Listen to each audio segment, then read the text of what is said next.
வணக்கம் மாணவர்களே, இன்னைக்கு standard 10 science unit 1 laws of motion இந்த லெசன் தான் பார்க்க போகிறோம். அதில் என்னென்ன லேர்னிங் ஆப்ஜெக்டிவ்ஸ் பார்க்க போகிறோம் அப்படின்னா, understand the concept of force and motion, explain inertia and its type, state the 3 laws of Newton.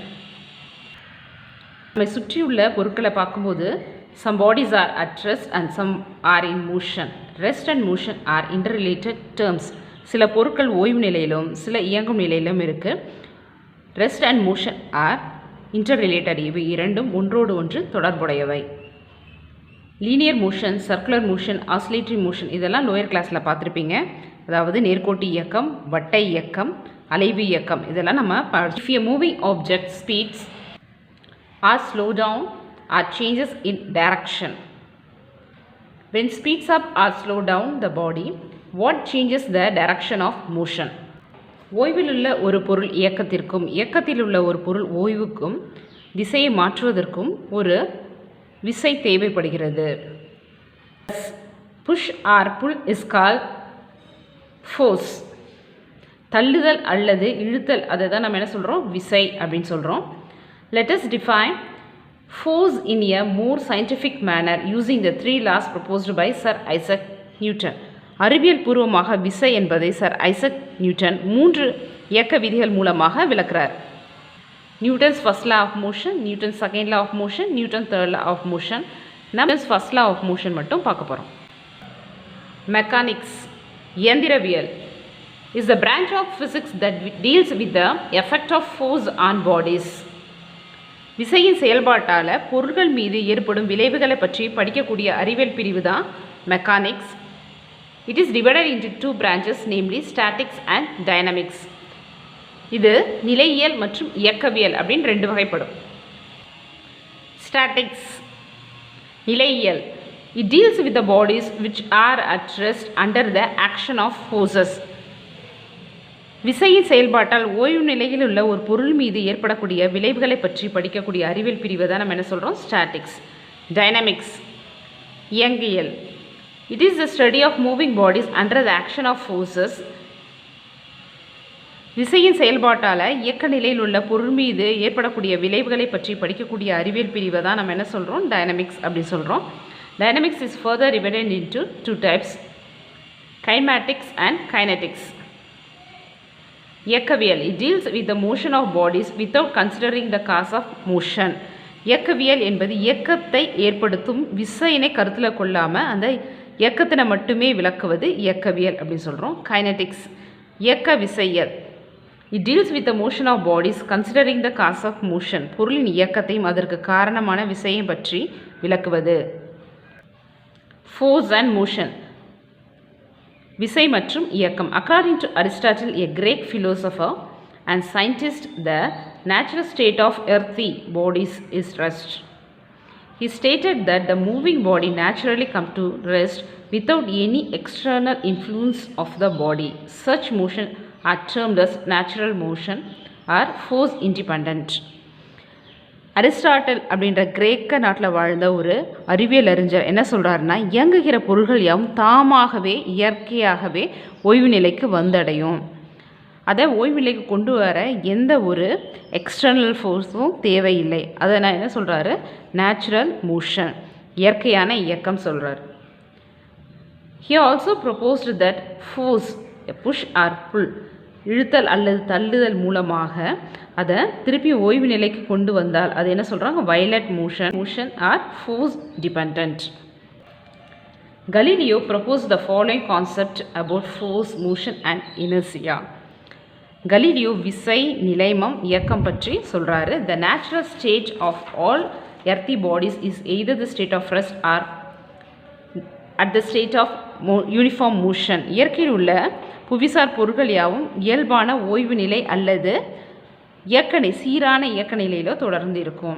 A body in motion will continue to be in the same state of motion as long as no external force is applied. புறவிசை ஏதும் செயல்படாத வரை பொருள்கள் யாவும் தத்தம் முந்தைய நிலையிலே, அதாவது ஓய்வு நிலையில் இருந்தால் ஓய்வு நிலையில் இருக்கும், இல்லை இயக்க நிலையில் இருந்தால் இயக்க நிலையில் இருக்கும். When a force applied on bodies, they resist any change in the state. This property of bodies is called inertia. பொருள் மீது விசையின் தாக்கம் இருக்கும் பொழுது தம் நிலையை மாற்றத்தினை தவிர்க்க முயலக்கூடிய தன்மை என்ன சொல்கிறாங்க? இனர்ஷியா, நிலைமம் அப்படின்னு சொல்கிறாங்க. when dropped from a height of vacuum, bodies of different size, shape and mass fall at the same rate and reach the ground at the same time. ஒரு விச்சிடமாக்கப்பட்ட இடத்திலிருந்து வித்தியாசமான நிறை, ஷேப்பு, சைஸ் இருக்கக்கூடிய பொருள் கீழே விழும்பொழுது ஒரே அளவில் கிரவுண்டை நோக்கி வரும். இனர்ஷியா, நிலைமம், இது ரொம்பவும் முக்கியமான topic. While you traveling in a bus or in a car, when a sudden brake is applied, the upper part of your body leans in the forward direction. Similarly, when the vehicle suddenly is moved forward from your rest, you lean backward. நம்ம பேருந்தில் இல்லைன்னா மகிழுந்தில் பயணம் செய்யும்போது திடீர்னு bus break போட்டாங்க அப்படின்னு சொன்னால் நம்ம உடல் முன்னோக்கி போகிறது. அதாவது இந்த பிக்சர் இனர்ஷியா ஆஃப் மோஷனுக்கு எக்ஸாம்பிள். அதாவது ஓய்நிலையில் உள்ள பேருந்து திடீரென்று நகரும்போது உள்ளே இருக்கிற நம்ம பின்ன போகிறோம்.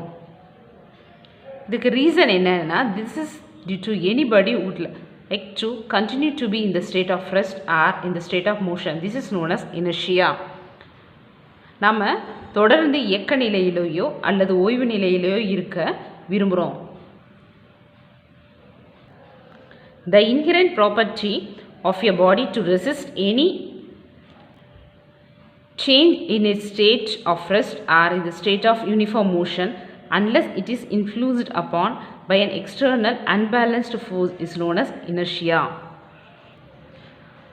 ஒவ்வொரு பொருளும் தன் மீது சமன் செய்யப்படாத புறவிசை ஏதும் செயல்படாத வரை தனது ஓய்வு நிலையையோ அல்லது சென்று கொண்டிருக்கும் நேர்கோட்டு இயக்க நிலையையோ மாற்றுவதை எதிர்க்கும் தன்மையை தான் நம்ம என்ன சொல்கிறோம்? நிலைமம் அப்படி சொல்கிறோம். That is inertia.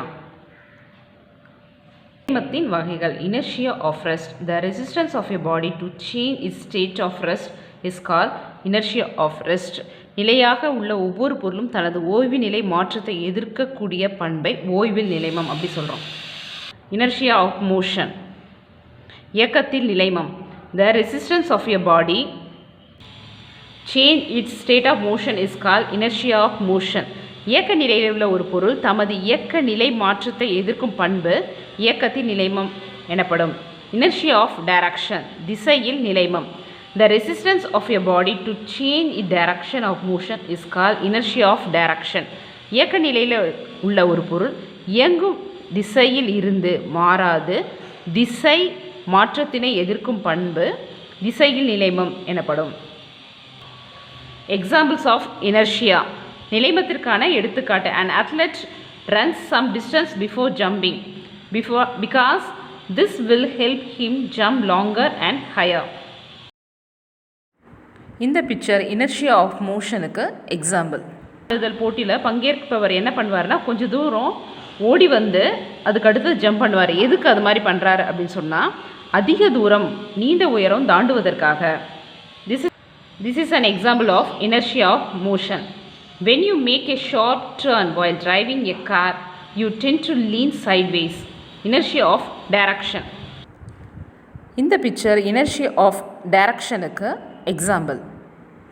இந்த பிக்சர் இனர்ஷியா ஆஃப் ரெஸ்ட்டுக்கு example.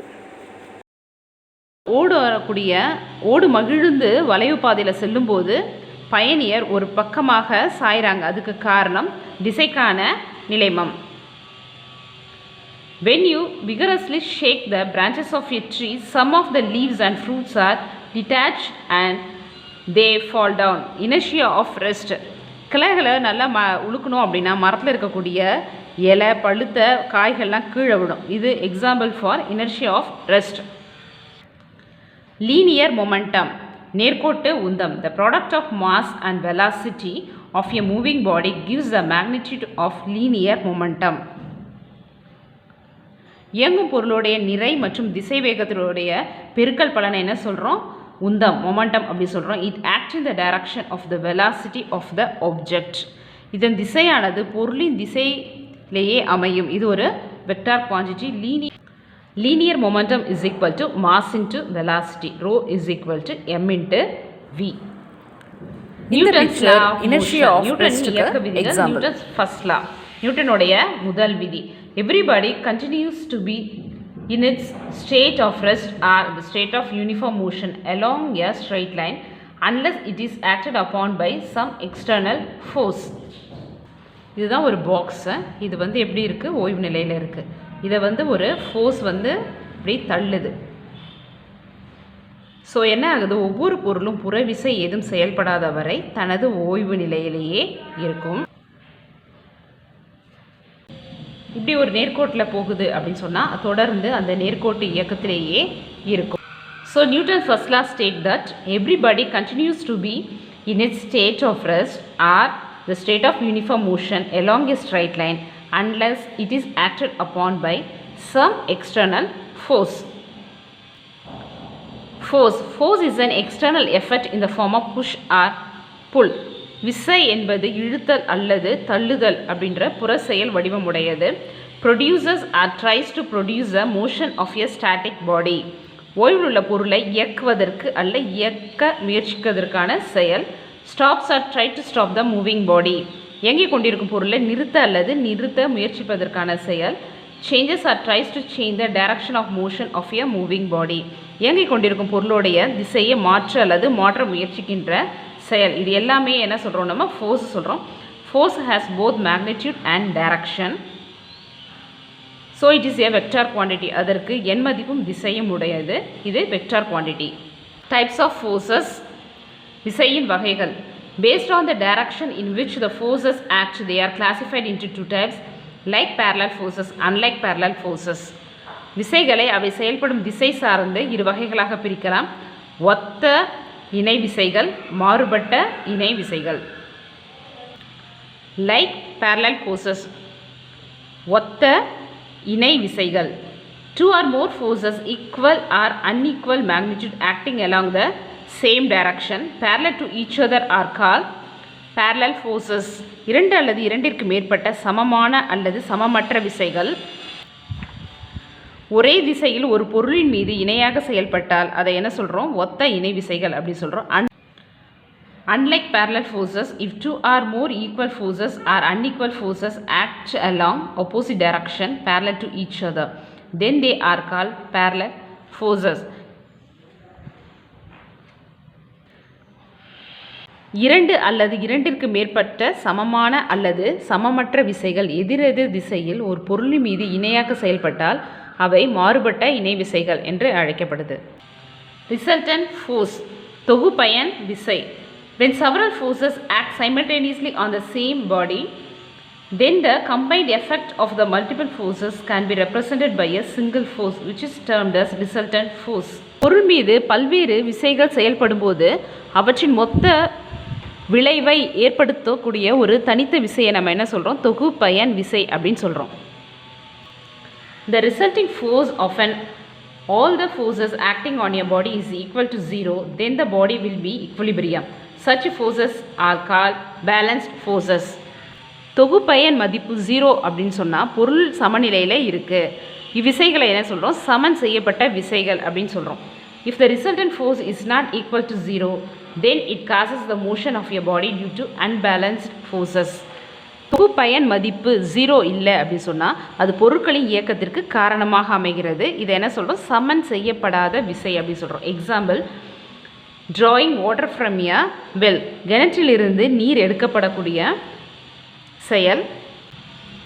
force applied with a crowbar, நெம்புகோலின் மீது செயல்படக்கூடிய விசை. forces on a weight balance, தராசுகள் மீது செயல்படக்கூடிய விசை. A system can be brought to be equilibrium by applying another force which is equivalent to the resultant force in magnitude but opposite in direction. Such force is called equilibriant. தொகுபயன் விசைக்கு சமமான ஆனால் எதிர் திசையில் செயல்படக்கூடிய ஒரு விசையை பொருட்கள் சமநிலைக்கு கொண்டு வர உதவுது. இதை தான் நம்ம என்ன சொல்கிறோம், எதிர் சமனி, ஈக்குலிபிரண்ட் அப்படின்ட்டு சொல்கிறோம். இப்போ parallel forces are acting in the same direction. இங்கே பார்த்தீங்கன்னா F1 F2 ரெண்டு ஒரே டைரக்ஷனில் ஃபோர்ஸ் ஆக்ட் ஆகுது. So net force F1 + F2. Just imagine இது ஃபோர்ஸ் F1 F2 இது ரெண்டும் ஒரே டைரக்ஷனில் இந்த பொருள் மேலே நடைபெறுகிறது. So F net is equal to F1 plus F2. Parallel unequal forces are acting in opposite direction. இங்கே பார்த்தீங்கன்னா பொருள் மேலே F1 F2 அப்படின்றது opposite directionல ரெண்டு ஃபோர்ஸ் அதில் நடைபெறுகிறது. ஃபஸ்ட்டு F netல என்ன பார்த்தீங்கன்னா F1 greater F2 small. So F1 minus F2. Anotherல F2 greater F1 is smaller. So F2 minus F1. F net is directed along the greater force. இது F1 இது F2. First என்ன பண்ணுது force F1ஓட force அதிகமாக இருக்குது. So F1 is greater. So answer is F net equal to F1 minus F2. இப்போ F2 greater இருக்கும் பொழுது இது நல்ல ஃபோர்ஸாக தள்ளிவிடும்.